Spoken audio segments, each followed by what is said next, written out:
మహాత్మా జ్యోతి బాపులే 200వ జయంతి ఉత్సవం సందర్భంగా ఏర్పాటు చేసుకున్నటువంటి కార్యక్రమానికి ఇచ్చేసిన ముఖ్య అతిథులు పాఠశాల కళాశాల ప్రిన్సిపల్ గారికి మరియు ఏటీపీ ఎడిక్ సార్ గారికి డిడబ్ల్యూ మేడం గారికి తోటి ఉపాధ్యాయులకు అధ్యాపకులకు మరియు ఏమైనా విద్యార్థులకు నమస్కారాలు. మహాత్మా జ్యోతి బాపులే నిన్ననే మేడం ప్రశ్న అడిగింది, మహాత్మా అంటే ఏంటి? దానికి ఒక ఉత్పత్తి అర్థం ఉంది, గొప్పనైన ఆత్మ గలవాడు అని.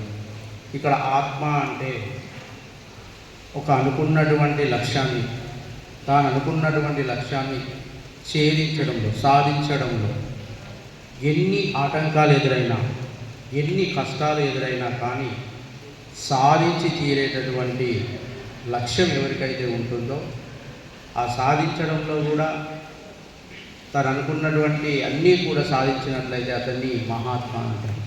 ఇంకొక వ్యక్తి కూడా మహాత్మా అనే పేరు గాంధీ.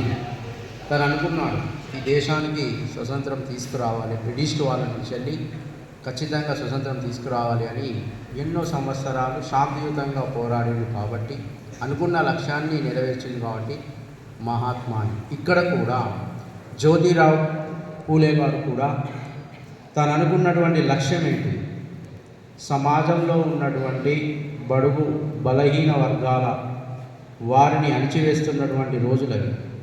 1830-40 సంవత్సరంలో కుల వివక్ష అనేది బాగా ఉండేది, అంటరానితనం బాగా ఉండేది.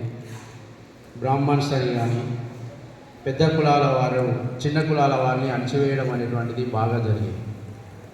ముఖ్యంగా విద్యకు, ఆలయాలకు దూరంగా ఉండేటటువంటి వ్యవస్థ బాగా ఉండేది. అలాంటి వ్యవస్థలో ఈ మన జ్యోతి బాబురావు పూలే గారు చాలా ఆలోచించి ఇందులో మార్పు తీసుకురావాలి అని చెప్పేసి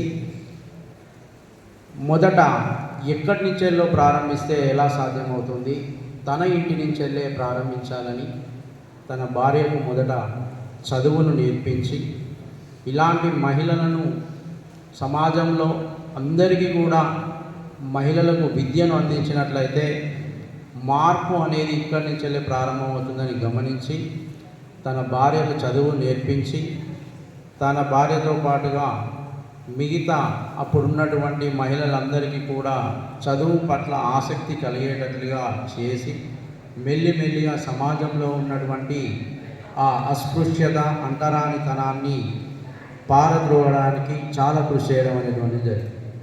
దానికోసమే అతడు ఒక సత్యశోధక సమాజం అనేటటువంటి సమాజాన్ని స్థాపించడం జరిగింది. శోధక అంటే అన్వేషించడం, సత్యాన్ని అన్వేషించేటటువంటి ఒక సమాజాన్ని తీసుకురావడం జరిగింది. అంటే ఎక్కడ ఎవరు కూడా ఇది తప్పు అని ప్రశ్నించేటటువంటి, ఎవరు కూడా ఇది తప్పు అని ప్రశ్నించే తత్వం తీసుకొచ్చేటటువంటి వ్యక్తి, ఆ దానికోసమే ఒక సమాజాన్ని స్థాపించి సమాజం యొక్క ఉద్దేశం చెప్పి ప్రజలలో చదువు పట్ల, అంటరానితనం పట్ల ఒక మార్పును తీసుకొచ్చే విధంగా విశేషమైనటువంటి కృషి చేసిండు.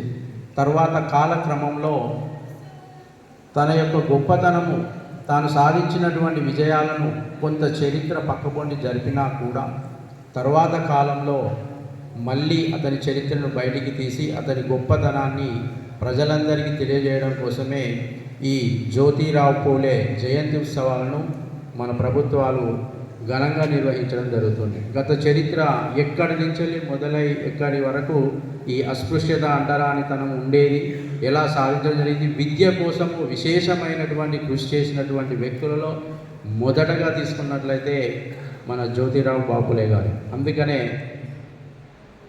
అతని పేరు మీదనే మన సొసైటీ నిర్వహించడం, బడుగు బలహీన వర్గాల వారి కోసం విద్యతో పాటుగా అన్ని సౌకర్యాలను అందించడం కోసం ప్రభుత్వం కృషి చేస్తుంది. కాబట్టి అలాంటి గొప్ప అవకాశాన్ని మీరందరూ కూడా వినియోగించుకొని గొప్పవాళ్ళు కావాలని కోరుకుంటున్నాను. Thank you.